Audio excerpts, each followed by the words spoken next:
할렐루야. 우리 살아계신 하나님께 감사와 찬양과 영광의 박수 올려드리겠습니다. 아멘. 네, 지난주에 우리 추수감사 예배 때 드린 헌물은 우리 주변의 이웃들과 또 우리 성도분들, 또 우리 선교사님들, 또 우리 타교회의 목사님들에게서 두루두루 나눠드렸습니다. 감사드리고요. 또 두란노 해외 선교회 창립 30주년을 맞았는데요. 저희 오클랜드 온누리 교회가 선교하는 공동체로서 열방을 향해서 흩어지는 그런 교회가 될 수 있기를 소망합니다. 잠깐 기도하고 말씀 나누겠습니다. 영원히 찬양을 받으실 주 여호와 우리 아버지 하나님, 이 시간에 우리의 눈을 들어 그늘진 땅에 머물고 있는 그 영혼들을 바라보기를 원합니다. 그들의 시린 가슴을 품어주고 함께 아파할 줄 아는 인애의 마음을 우리에게 허락하여 주시옵소서. 만민에게 복음이 전파될 때 주님 다시 오시마 말씀하셨사오니 우리로 이 시대를 분별할 수 있는 눈을 허락하여 주시고 절망적인 이 세상 속에 그리스도의 사랑을 증거하게 하여 주시옵소서. 이 시간에 우리에게 말씀하여 주시옵소서. 예수님의 이름으로 기도하옵나이다. 아멘. 이 시간에 저는 베들레헴 공동체라는 제목으로 오늘 말씀을 함께 나누기를 원합니다. 인간은 정성을 쏟을 대상이 있을 때 행복을 느낀다라고 합니다. 정성이란 한쪽으로 흘러가는 것처럼 보이지만 머지않아 다시 돌아오기 마련입니다. 정성을 주고받을 대상이 많으면 많을수록 행복 지수가 높아진다라는 그런 연구 결과가 있습니다. 우리 한국인들은 학연이나 혈연이나 지연 이런 것에 얽혀서 우리 편에 대해서는 무한한 신뢰를 보내는 편입니다. 아이러니하게도 정말 도움이 필요할 때 의지할 대상이 없는 사람이 의외로 많다라고 합니다.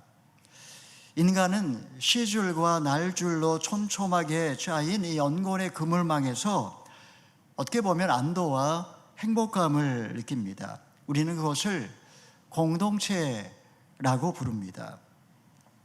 인간은 우리들만의 행복한 천국을 만들기 위해서 이질적인 존재가 들어오지 못하도록 막고 소외된 계층에 대하여 눈을 감는 경향이 있습니다.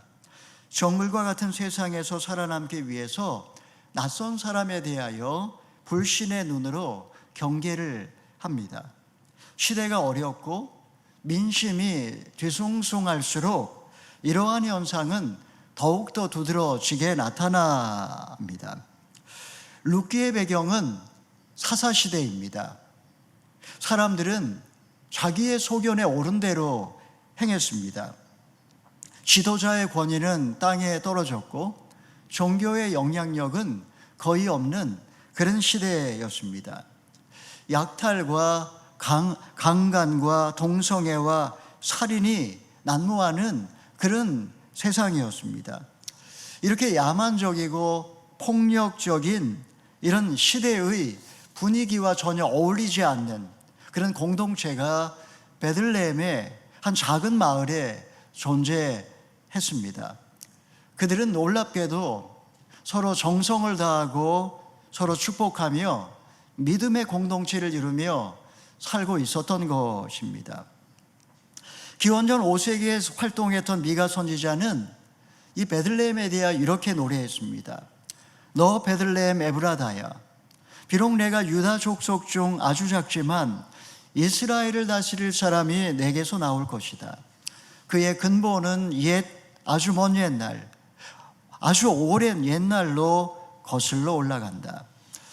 이 시간에 우리는 그리스도께서 이 땅에 오시기 1200년 전 베들레헴에 존재했던 한 아름다운 공동체에 대하여 함께 말씀을 나누어 보고자 합니다. 첫 번째는 책임지는 공동체의 모습입니다. 1절에서 2절의 말씀을 읽어보겠습니다.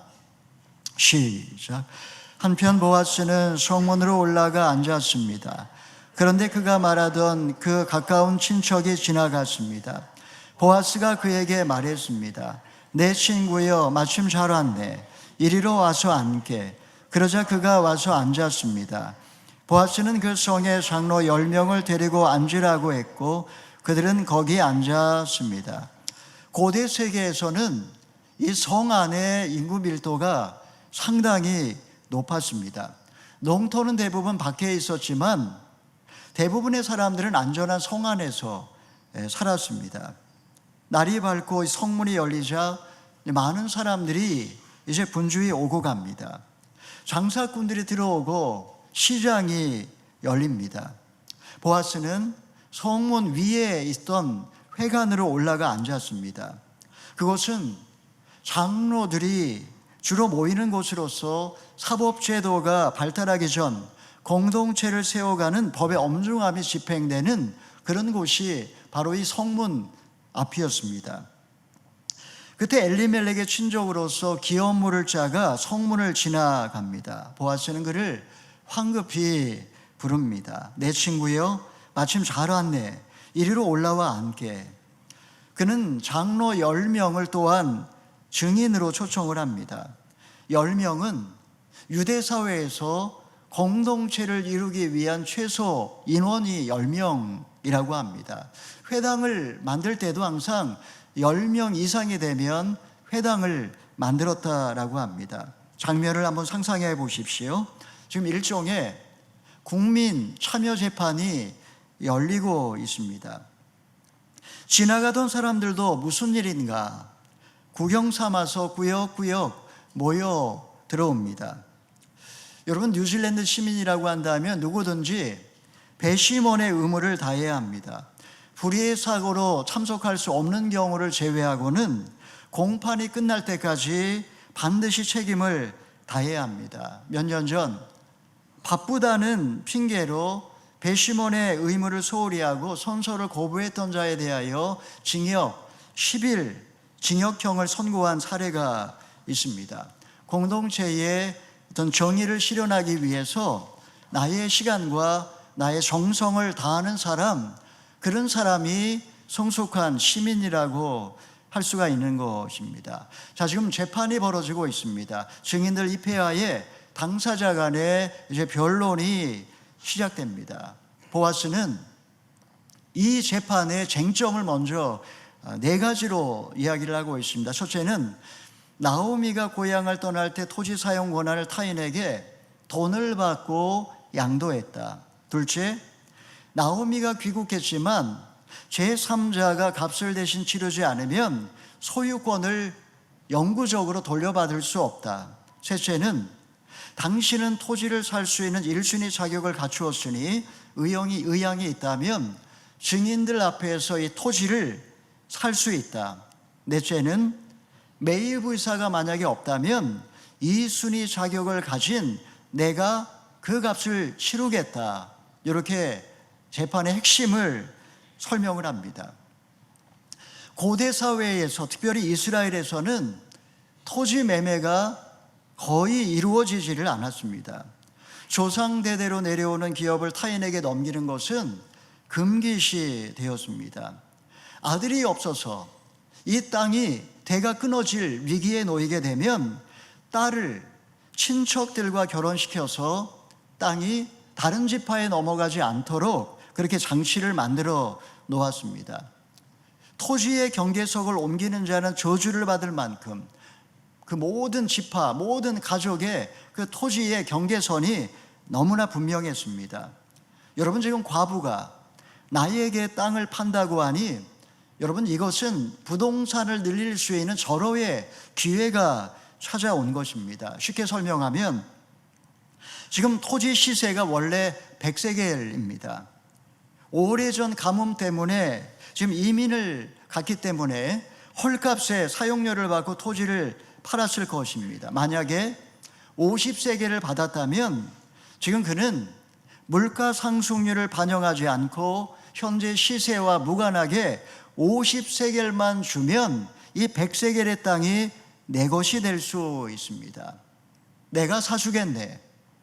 그는 못 이기는 척 수락했지만 횡재를 했으니 속으로 쾌재를 불렀을 것임에 분명합니다.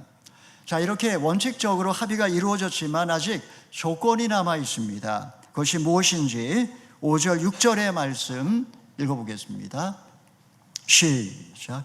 그때 보아스가 말했습니다. 자네가 나오미에게서 그 땅을 사는 날 남편이 죽은 과부인 모압 여자 룻도 떠맡아야 할 걸세.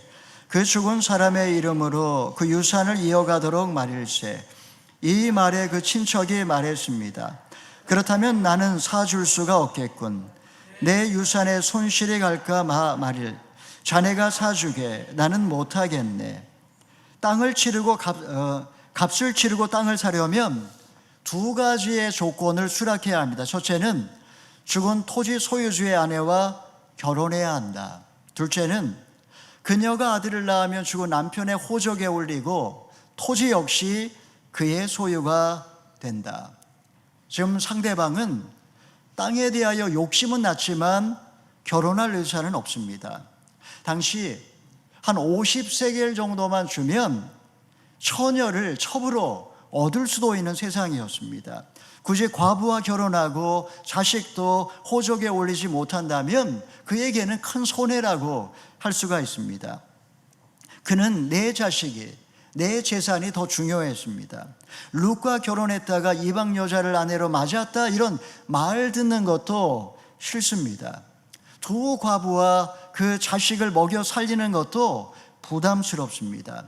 내 인생, 내 가족 앞가림하기도 힘든 세상에 왜 내가 남의 인생까지 책임을 져야 합니까? 그는 타인에 대한 관심도 사회적 약자에 대한 긍휼도 없으니 그냥 주저함 없이 나는 못하겠네 라고 단칼에 거절을 합니다.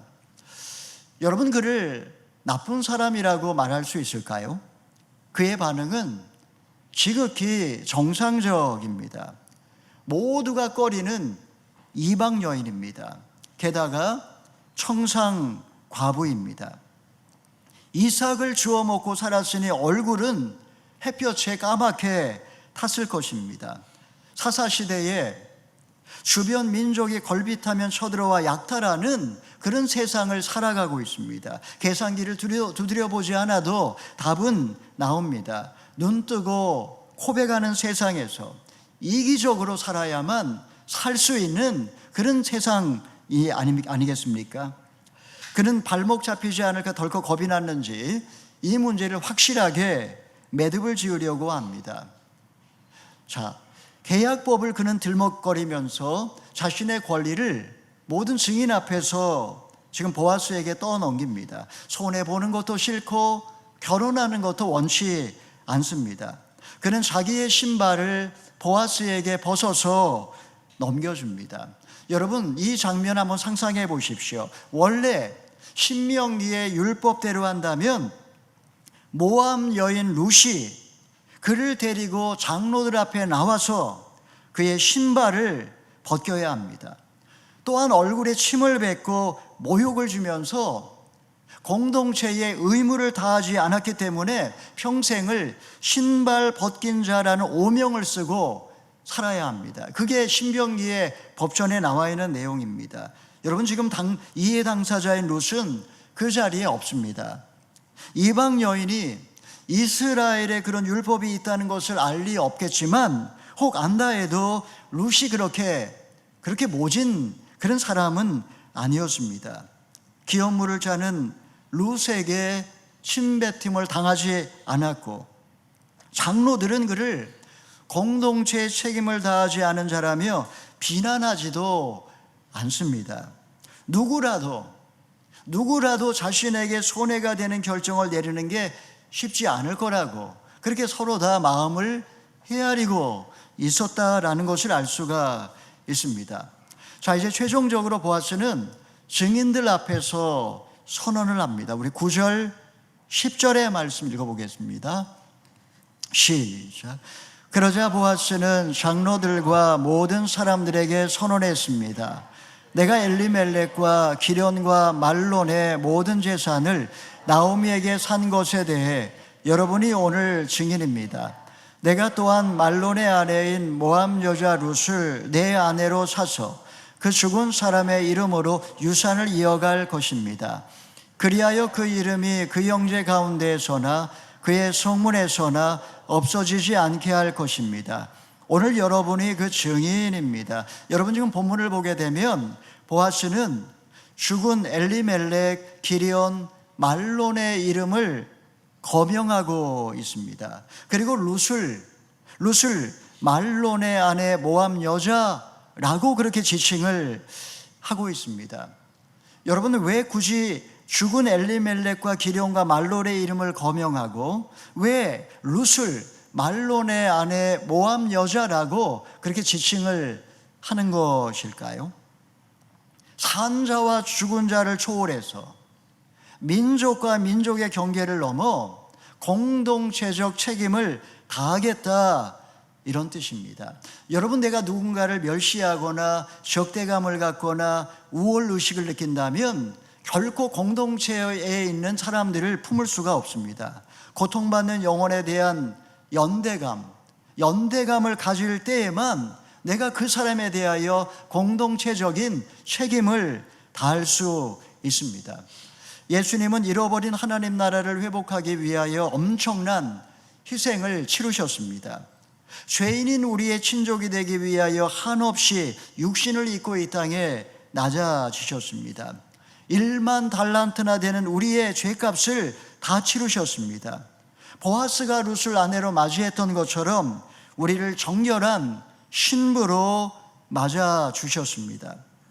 내게 베풀어 주신 이 구원의 사건은 정말 한량없는 사랑이요, 결코 갚을 수 없는 은혜라고 밖에는 말할 수가 없습니다. 사랑하는 여러분, 나는 지금 누구에게 정성을 다하고 있는지, 내가 지금 공동체 안에서 감당해야 되는 책임은 무엇인지 한번 곰곰이 생각해 보시기 바랍니다.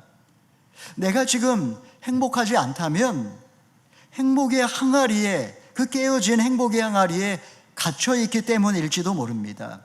베들레헴이 각자 자기 자리에서 정성을 다하는 사람들로 가득했기 때문에 따뜻한 공동체가 될 수 있었던 것처럼, 여러분, 저희의 가정이, 우리의 순위, 우리 오클랜드 오늘의 교회가 서로에게 정성을 다하고 책임을 다하는 그런 행복한 공동체가 될 수 있기를 바랍니다. 둘째는 축복의 공동체입니다. 우리 11절 12절의 말씀 읽어보겠습니다. 시작. 그러자 장로들과 성문에 앉아있던 사람들이 다 말했습니다. 여호와께서 당신 집에 들어올 그 여자를 이스라엘의 집을 세운 라헬과 레아처럼 되기를 하시기를 바랍니다. 또 당신이 에브라스에서 잘 되고 베들레헴에서 이름을 떨치기를 바랍니다. 여호와께서 그 젊은 여자와 당신에게 주실 그 씨를 통해 당신의 집안이 다말이 유다에게서 낳은 베레스의 집안처럼 되기를 바랍니다. 지금 이스라엘의 장로들은 지금 보아스와 룻과 나오미를 정말 최상의 언어로 축복하고 있습니다. 룻은 모압 여인입니다. 모압 족속은 우리가 아는 것처럼 아브라함의 조카 롯이 근친 상간을 통해서 낳은 자식입니다. 장로들은 그 음란한 민족 출신의 여자를 라헬과 레아의 반열에 오르기를 축복하고 있습니다.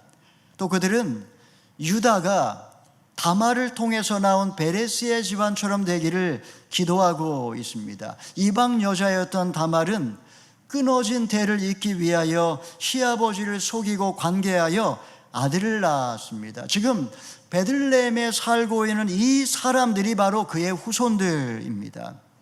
오늘 본문에 보니까 장로들은 레아보다 라헬을 먼저 앞세우고 있습니다. 여러분, 유다 지파는 레아의 넷째 아들입니다. 레아가 조강지처이고 유다의 어머니이기 때문에 순서가 먼저여야 마땅합니다.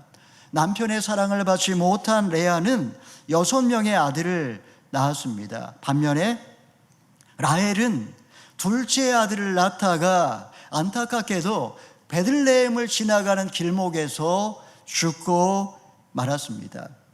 유다 지파의 장로들은 지금 자신들의 어머니라고 할 수 있는 레아를 앞세우지 않고 오히려 레아에게 많은 고통을 주었던 라헬, 둘째 어머니를 먼저 앞세우면서 존중하고 불쌍히 여기고 그리고 앞세우고 있는 모습을 볼 수가 있습니다. 아버지가 아버지로서의 역할을 못하고 어머니는 병들어 있고 배다른 형제들끼리 원수가 되어서 싸웁니다. 여러분, 우리가 지금 묵상하고 있는 생명의 삶을 통해 묵상하고 있는 야곱의 가정의 이야기입니다. 레아의 아들들은 사랑받지 못하는 어머니에 대한 연민으로, 종들의 자식은 소자라는 이유 때문에 라헬의 아들은 어머니를 일찍 여의고 모든 가족이 그야말로 다 상처투성이가 되었습니다. 여러분, 어떻게 하면 상처가 치유되고 관계가 회복될 수 있을까요? 지금 베들레헴의 장로들은 라헬을 앞세우고 라헬을 불쌍히 여기면서 그렇게 축복하고 있습니다. 상대방의 아픔을 이해하고 상대방 편에서 상대방 마음을 헤아리면서 존중해주고 세워줄 때 그때 관계는 회복되고 상처의 치유는 일어나기 시작한다라는 것입니다. 베들레헴 공동체의 장로들이 얼마나 성숙한 사람이었는지를 우리가 엿볼 수 있는 대목입니다. 자, 이제 보아스와 룻이 결혼을 합니다. 그리고 룻이 아들을 낳자 동네 아낙네들이 모여서 이제 그 두 과부를 축복하는 내용입니다. 우리 13절에서 15절의 말씀을 읽어보겠습니다. 시작. 이렇게 해서 보아스가 룻을 데리고 갔고 룻은 그 아내가 됐습니다. 그가 룻에게로 들어가자 여호와께서 룻으로 잉태하게 하셔서 그녀가 아들을 낳게 됐습니다. 여자들이 나오미에게 말했습니다. 여호와께 찬양을 드립니다. 여호와께서 오늘 당신에게 대가 끊어지지 않도록 자손을 주셨습니다. 그가 이스라엘 가운데 이름을 떨치기를 바랍니다. 그가 당신 인생을 회복시키셨으니 노년에 당신을 보살펴 줄 것입니다. 당신을 사랑하는 그 며느리가 7 아들보다 나은 그 며느리가 그를 낳았으니 말입니다. 여자들은 시어머니 나오미를 보고 하나님을 찬양합니다. 그리고 보아스가 이스라엘 가운데 유명하게 해달라고 기도합니다. 이 아이가 슬픔 많은 나오미에게 기쁨을 주었으니 노년에 너를 봉양할 거라고 그렇게 축복해 줍니다. 시어머니를 사랑했던 그 룻에 대해서도 아기를 낳아서 시어머니 품에 안겨주었으니 너는 7 아들보다 귀하다라고 칭찬을 하고 있습니다. 여러분, 그들의 말을 들어보십시오. 아낙네들의 입에는 찬양과 축복과 기도와 칭찬으로 가득합니다. 베들레헴은 어떻게 보면 모든 사람들이 이렇게 서로 축복하고 칭찬하는 공동체였습니다. 우리가 2장에서 살펴본 것처럼 보아스는 하인들을 축복합니다. 여호와께서 너희와 함께 하시기를 원한다. 그러자 하인들은 주인을 축복합니다. 여호와께서 주인 어른께 복 주시기를 빕니다. 장로들은 지금 이방 여인 룻을 축복합니다. 라헬과 레아처럼 되기를 바랍니다. 또 보아스의 자손이 베레스의 자손처럼 베레스처럼 되기를 축복하고 있습니다. 여자들은 이 아이가 당신을 보살펴 줄 거라며 나오미를 축복하고 있습니다.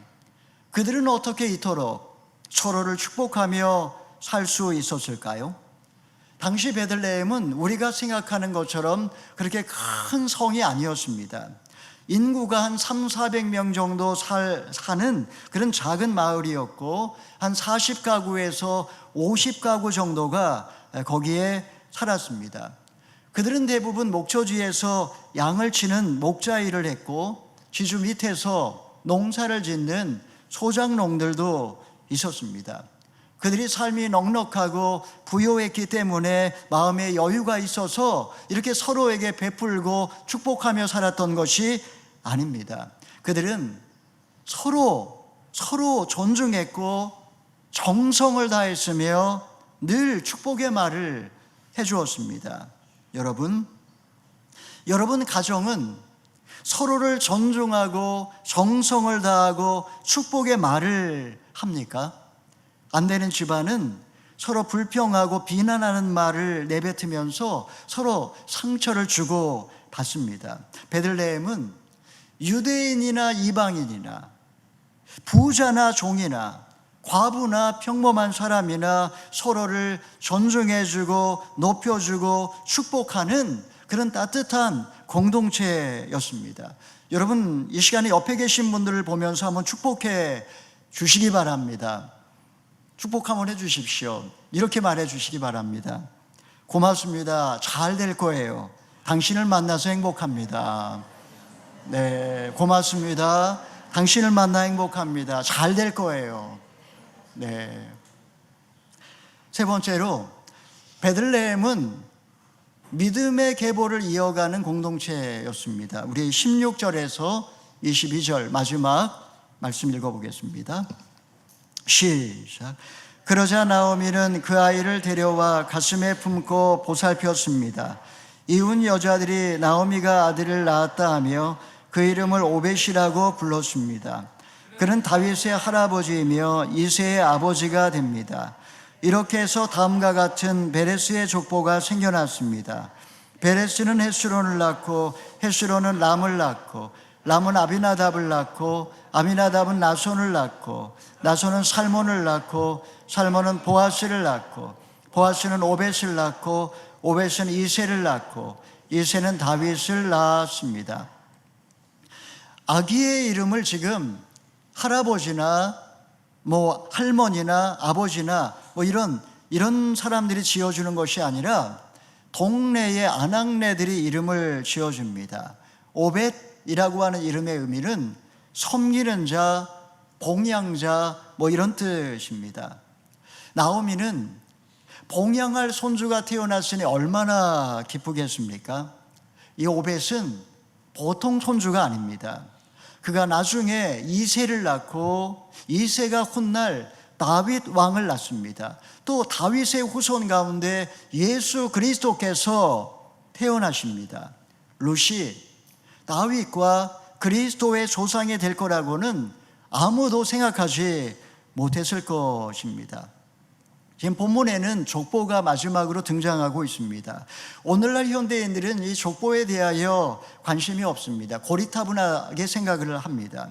고통은 부모가 짊어지고 갈 테니 너는 마른 땅만 밟고 가거라 해서 고통을 통해 죽음을 견뎌냈던 그 부모가 겪은 삶의 이야기를 하지 않고 조상들에 대하여 어른들에 대하여 교육하지 않습니다. 그러니까 자녀들은 성인이 되어도 자신의 역사를 모르기 때문에 아이처럼 여전히 의존적입니다.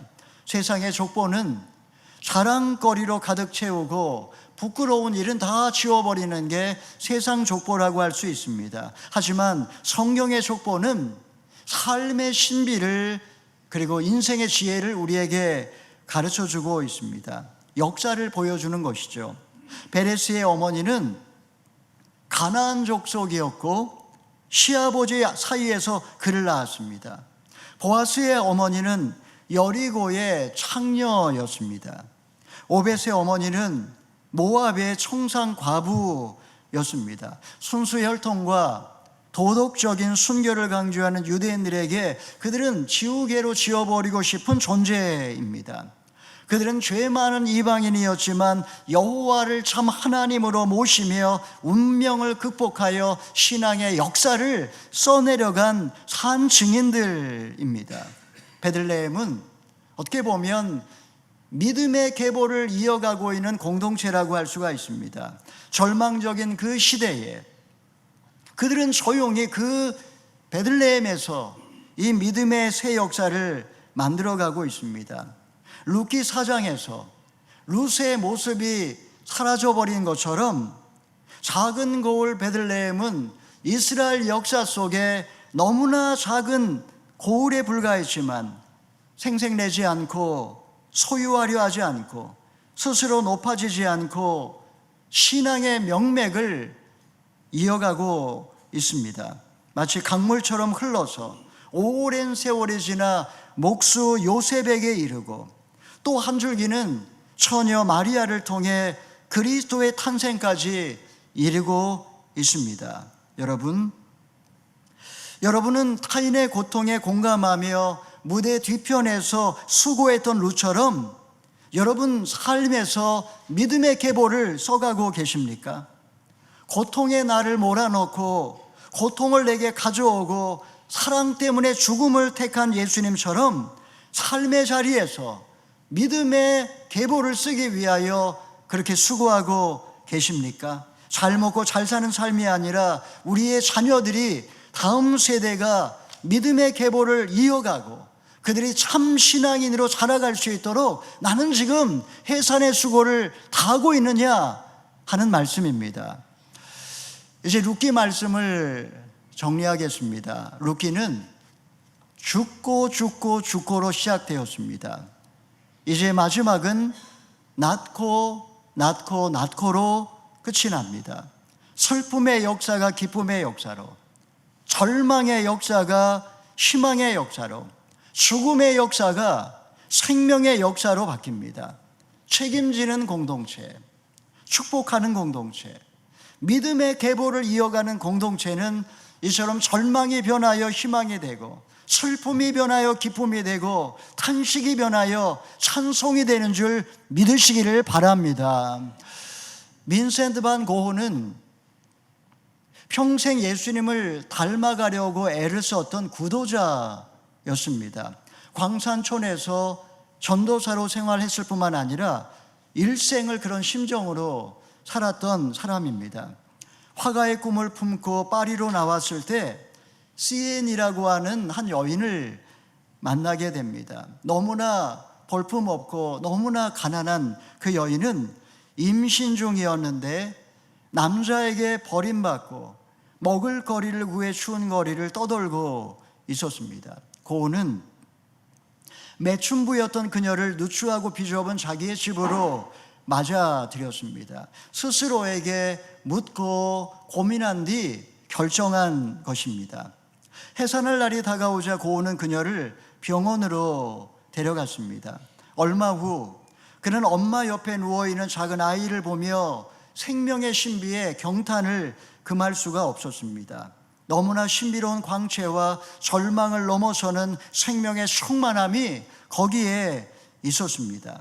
추운 겨울 무정한 세상에서 한 여인이 삶을 포기할 수도 있었지만 한 사람의 인애의 사랑으로 그녀는 다시 살아났고 생명의 계보를 이어갈 수 있었습니다. 여러분, 나오미는 며느리를 불쌍히 여기고 룻은 시어머니를 가엾게 여깁니다.